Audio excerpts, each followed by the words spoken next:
As you continue to build momentum on Facebook, you're really going to be focusing on how many people are seeing your page posts.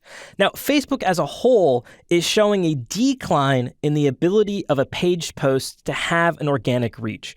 And this is happening because there is so much content being shared on Facebook, it can't possibly get in front of every single person.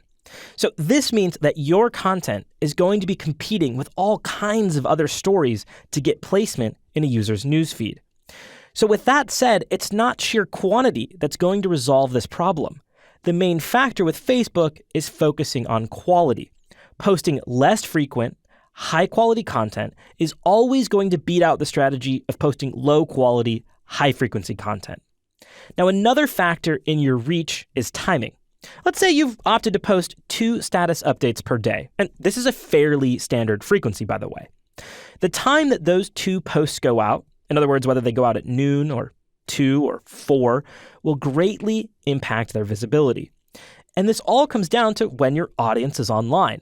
If your particular audience spends Facebook during their lunch hour, then distributing your content just before lunch will likely lead to a higher percentage of users seeing that content.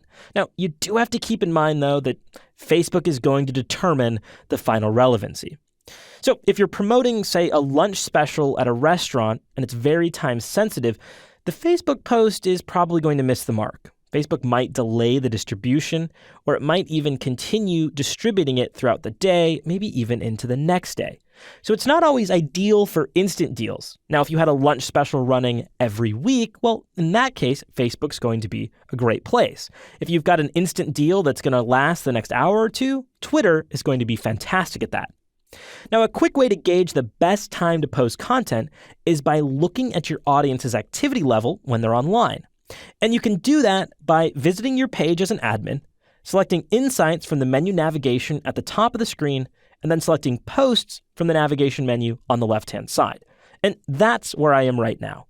Now, keep in mind, you won't have access to this data if you have less than 30 likes on your Facebook page. So if you can't find it, that's likely why. Now, what's great is that we're now looking at a graph of a recent 1-week period when our users are online. You'll see here, I can hover over this chart to see the quantity of users at the various times within my current time zone.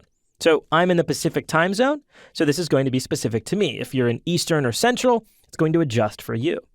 So I can see here that I have a high frequency of users at about 8 in the morning, and I've got another peak right around midnight.